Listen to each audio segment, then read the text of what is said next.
we are diving into session 4. And this was cool because in the session, we unpacked the skill assessment a lot more. So it was cool hearing your thoughts on what you want to work on. It came to that you want to work on half of the skills. I'm like, okay, that I said, let's focus on a couple. You're like, actually, half of them I really want to work on. But it was good. To me, that was awesome because it showed the excitement you had in it. And just the fact that you're excited about working on these things is huge. I mean, how many people say, I want to work on self-awareness. I want to work on goal and priority setting. But alluding to what I said in the other clip about who you want to be, when you know and have a better picture of who you want to be, it's just interesting how your mind's like, you have a motivation that is just internal, that you want to get better and you want to focus on more things. And you start to see the longer-term journey or the long-term journey opposed to, let me work on this for a couple weeks. You're like, this is something that can really go beyond the season. This could be something that can impact my life in a big way. Well said, man. And, you know, I think I remember really specifically doing the homework, and the part that sticks out to me in this episode too is just like having to be honest. And again, I hate when I have to hear myself talk this way, but like as a relatively successful, seasoned corporate leader, I mean, at one point I was leading 5,000 people, right? And I wish that was an exaggeration, right? To have some of the shortcomings I had, and to also hear that I may not have time to work on them, there's like a really spiritual reconciliation that needs to happen in those types of situations. And not to be cliche, but without who I want to be, how am I ever going to do that? There's no way.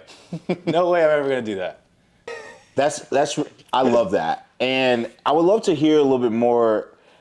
We dove into this picture of skills, but we also coupled it with reflection, which I think is just timely because I just gave it this low with this assessment of, here's this assessment, 20 different skills, we focus on 10, and then in the skills, between all that, there's like hundreds of information nuggets that you can digest if you wanted to spend time doing it. And we brought up this topic of reflection, which is really cool because in reflection, you're really able to spend time to process. And I love the topic of reflection because it's really connected to self-awareness and it helps people slow down. It's really also connected to who you are and being present. So I'm curious, thoughts around that. I mean, we dove into a little bit more of just like, are we being emotionally present? What does that look like? Are we being logical? Are we tying those things together? And really starting to see this picture of how do we get to this place of being aware and how do we live there more instead of like living in other categories that are helping us not be self-aware. So what are your thoughts around those things? And I think if I can even go off episode a little bit, it's all part of that episode, but the act of reflection, right? And for me, it's the intentional process of journaling. But like, if you're not doing that, everything we've talked about, awareness, honesty, consciousness, like there's no data for you to improve on. There's nothing for you to react to. There's nothing for you to learn from. There's nothing for you to get better or even work towards. So the example I'll give you that's off episode, but today I tried to lie to myself, but I wrote that I was grateful. And then at the bottom of my journal, there's a profanity, which I won't repeat, and it says, I'm scared. And I wrote another 2 paragraphs about how the truth is I'm scared. And I think a lot of times when we reflect, we want to paint this great picture and we want to manifest the right feelings. But unless I'm true to myself and I'm actually honest about being scared, I'm not going to write about what the problem is that I need to solve. And I think this gets back to just this conscious awareness that is part of the skill assessment too, that is something you have to develop. It's a muscle, like to really understand how you feel and what actions you're taking, what is your perspective. You have to put those things down on paper or talk to somebody, but seriously reflect. It's the probably single most important action I do on a daily basis that I can feel help my day today and my future tomorrow. Man, you're getting me fired up. And so this is also where like I wouldn't have even been aware of being scared, which ties up to fear, if I didn't have this big list of emotions and spectrums of feelings, right? And I think that's where taking another very specific example, more tailored towards the episode, was around anxiety. And that also being a sister of excitement. Like that's the type of stuff that you'll get out of these conversations, is just understanding that the honesty and realization of being and feeling a certain way is simply a point in time reference. You know, and there's a whole journey around the awareness, the honesty, the consciousness that's just special. And like that's the muscle that I get excited about developing. And it comes back to, this is growth culture, this is death culture, this is who I was, this is who I'm trying to become. Like those types of things are just special. You bring up such a great point about like it's a muscle. All of this just takes reps. And you can only do so many reps, but it's like things coming together that get me excited are coming together. But this is why I love growth culture, because some of the reps can happen through osmosis, right? Our conversations, your conversation with Kay, your conversation with Dave, like the Grow or Die Club, all of those things are aiding your growth. Now, they're not going to be necessarily as intentional as the reps you're getting, but you're also around it all the time, which is also helping. So imagine if someone's like, I want to grow, and then there's nobody around them that is pushing that way. Do you know how hard that's going to be? It's possible, but it is so hard, because it's almost like you're going for a rep, like you're going to the gym, and someone's pushing against it. Pushing it down, pushing it down. You're trying to push up, but you have everything around you pushing it down. So I think what's the coolest thing is that not only are you pushing towards these things, but you have so much support around you that want to see you think like this more and more and more, and want you to work on these things. And you know what's special about that too? This is almost be an episode in and of itself, but a lot of that came from reflection too. And you know, like so Ed talks about this internal thermostat, and a lot of it is around association. It's kind of like one of the 3 pillars that he talks about. And it's the hardest, most important thing that you'll ever do, is work to get yourself where you're able to be surrounded by the right people. And some of that is getting rid of the wrong people and making time for new relationships. Again, reflecting on some of my experiences and rereading my journal around certain engagements, certain people, has not only helped me work on raising people that I'm stuck with thermostat, right, to a point where they can play at my temperature, but it's also helped me avoid certain temperatures that I don't excel in. Like I want to operate at 100 degrees, and so if others are not quite there, or just take too much time, effort, or maybe they're even pulling smoke, I don't even know, but I think it's about reflecting to actually appreciate when you have those toxic situations and to actually do something about it.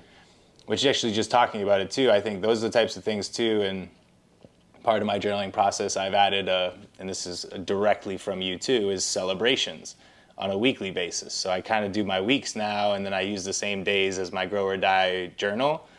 And then for my weeks, like I try to celebrate things that I'm happy or proud of. And I don't celebrate those types of things enough, but it gets back to your oatmeal cream pies. I didn't have any this week. But I think it's important, and I think you're bringing up a really good point, and I think those are like those huge differentiators that may or may not go unnoticed in a lot of people's lives, and is a big reason why I feel like I'm in a much better place today. Wow. Do you feel like you're recognizing some of those things faster? Yes, and I, in the spirit of this conversation too, and I'm working, and this was, I think, episode 5 or 6, where we talk about like being our best selves and making commitments. But I genuinely don't really care for like going out in large group settings. I never really have, but even now, like it's a hard no for me. And I'm using that time to develop relationships in really like a one-on-one capacity or tops 4 people where I can really have meaningful conversations with people, because that's what excites me. Like that's what makes me happy. That's what gets me to a growth mindset versus having to say topical with 8 people at a dinner. And I think those little things are very conscious these days. I had a conversation with someone yesterday who they gave me a list of all the things they want to work on. They're like, I want to do this, I want to do this, I want to do this. And that alone, applaud, right? Growth. To say there's a list you want to work on, it's great. And there's a lot of frustration when they're talking. And one of the things I made them aware of, I was like, you say you want to work on these things, but you're resisting it in your life. I look at the things that you're putting energy towards, and the things you're putting energy towards are saying you don't want this. So you're telling me you want this, but your life is showing that you don't. And I think that is a challenge, and that's what I encourage them to do is reflect. I'm like, first of all, this list probably needs to be cut down more than a half, right? And then secondly, you need to reflect on what do you really want? Because any of these things you really want, it's going to disrupt your life. And you need to choose those things wisely because otherwise you're going to resist them all. He's lucky to have a coach like you in his life. This was just a friend trying to give some friendly advice, but yeah, it's a point of that's the wrestle that people are having. And even just in that small engagement, that small excerpt, like there's so many layers of growth and also problems that you're able to help advise him on, but even just getting him back to just reflection. But I do think too, as another like snippet for the recap, you can't do everything. Like, I don't know if we've hammered that, but like that's a hard thing for me. Like I have to come to terms with too soon for this transition. Prioritizing. Too soon for this. I guess it's not too soon, but It's never too soon.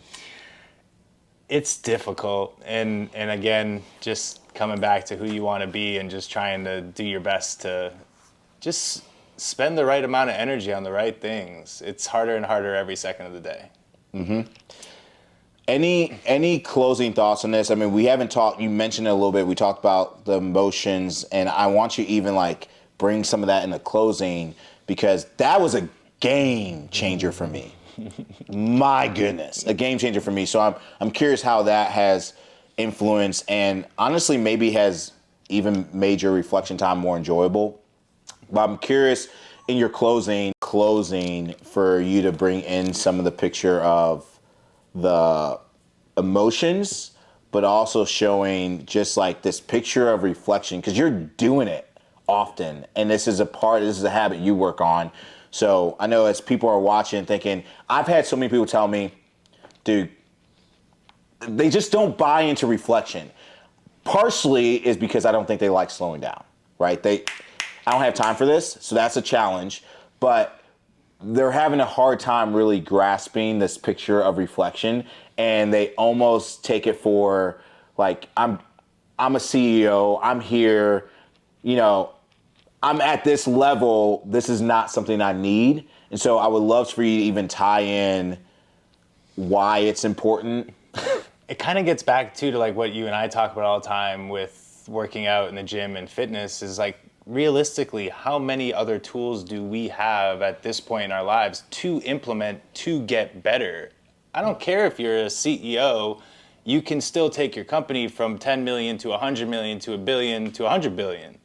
I mean, we're kind of living in the trillion club era now, right? In the box analogy, like there's still more skills that you need to develop and you need to get better at certain skills. So when I think about anybody who's not reflecting or doesn't understand the importance of reflection, using it exactly against what you said, like, are you good at meditating? You probably don't slow down to meditate. Use it as a meditative experience.